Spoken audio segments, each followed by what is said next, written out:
ሊጠይቃችሁ ወደ ቤታችሁ የሚመጣ ሁሉ ምን ይዞባችሁ እንደሚመጣ ስለማታውቁ በጣም መጠንቀቅ እንዳለባችሁ ከዚህ ታሪክ በኋላ ትረዳላችሁ። ባልና ሚስት ናቸው እና እነዚህ ባልና ሚስት አንድም ቀን ሳይጨቃጨቁ ሁሌ በፍቅር በሰላም ነበር የሚኖሩት።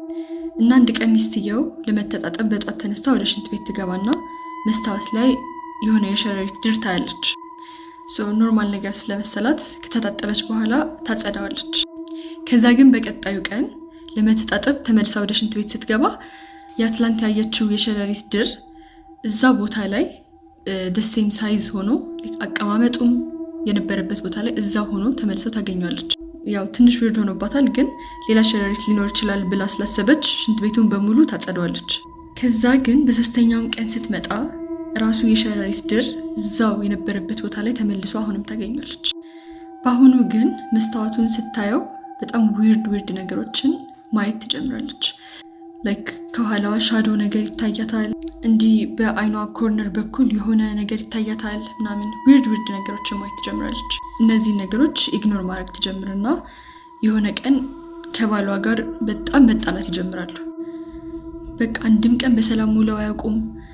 በየቀኑ ነው የሚጨቃጨቁት። በቃ ያለ ምንም ምክንያት ጭቅጭቅ መነሳት ተጀመረ እዛ ቤት ውስጥ። እንደዛ በጣም የሚዋደዱ ፍቅር በፍቅር የነበሩ ሰዎች አሁን አንድ ላይ መቀመጥ እስኪያቅታቸው ድረስ ነው የሆኑት።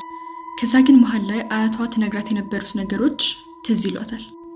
አያቷ ስለ መስታወት፣ በመስታወት ሰዎች ምን አይነት ድግምት እንደሚያደርጉ ምናምን ብዙ ነገር ነግራት ነበረ እና ምልክቶቹ ደግሞ የሸረሪት ድር ማየት፣ ሸረሪቶች መብዛት ምናምን እንደሆኑ እንደነገርቻት ትዝ ይላታል። የሆነ ሰው እንደዚህ አድርጎብናል ማለት ነው ብላ ማሰብ ትጀምራለች። ከዛ ስፒሪቹዋል ሂለር ወደ ቤቷ ለማምጣት ታስባለች።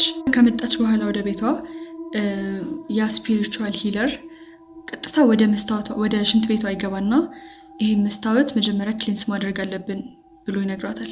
እና በመስታወቷ የተደረገው ነገር ቤቷ ውስጥ ሰላም እንዳይኖርና ትዳሯ እንዲፈርስ የተደረገ ነገር እንደነበረም ይነግራታል። ከዛ በቃ ስፒሪቹዋሊ ክሊንስ የተደረገ ቤታቸው ጸበል እየተረጨ ምናምን እንደዚህ በብዙ ነገር ከቀናት በኋላ ቤታቸው ወደ ነበረበት እየተመለሰ ይመጣል ማለት ነው። እነሱም እየታረቁ ፍቅራቸው እየጨመረ ይመጣል። ከዛ ያ ስፒሪቹዋል ሂለር በቅርብ ጊዜ ማን እንዳደረገብሽ ታውቂያለሽ በቅርብ ጊዜ ብሏት ይሄዳል ማለት ነው። ብዙም ሳይቆይ ስልኳ ላይ ቴክስት ይገባል። ቴክስት ያደረገችው ጓደኛዋ ነበረች እና ግን ወዲያውኑ ቴክስቱን ዲሊት ታደርገዋለች። ምክንያቱም ተሳስታ ነበረ ወደ ጓደኛዋ የላከችላት እና ቴክስቱ ምን እንደሚል እንገራችሁ። እስከዛሬ ድረስ አብረው በመሆናቸው በጣም እየተናደድኩ ነው ያለሁት። መስታወቱ ላይ ያደረግኩት ነገር እስከዛሬ ድረስ መስራት ነበረበት የሚል ቴክስት ነበር የደረሳት።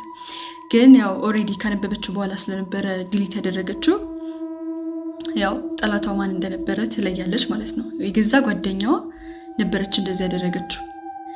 የራሷ ትዳር ሰላማዊ ስላልነበረ የጓደኛዋንም ትዳር ለመበጥበጥ ነበር ያደረገችው ማለት ነው።